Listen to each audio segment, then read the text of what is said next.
Mid line এবং fixed. এবার আমরা দেখব হচ্ছে আই মুভমেন্ট। দুটো দেখছেন, একটা দেখছেন, একটা দেখছেন, ঠিক আছে। এদিকে আসেন, আঙুল যেদিকে যায় ওদিকে তাকান। দেখেন রাইট সাইডে কিন্তু আই মুভমেন্ট নেই। উপরে তাকান, একটা আঙুল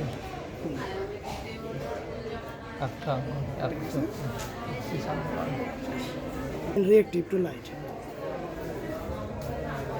এটা হচ্ছে dilated, mid dilated plus sluggish reaction to light.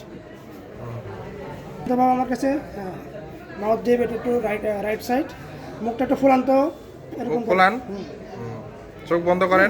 Left সাইডে একটু উইকনেস, একটু বাঁশি বাজান তো, এরকম ফু দিয়ে বাঁশি বাজান। লেফট সাইডে weakness.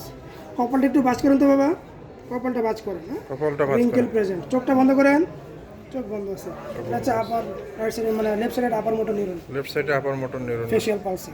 Right side third cranial nerve palsy, third cranial nerve, surgical third cranial nerve palsy. Contract মানে left sided hemiparesis. This is a case of Weber syndrome. Weber syndrome. Thank you.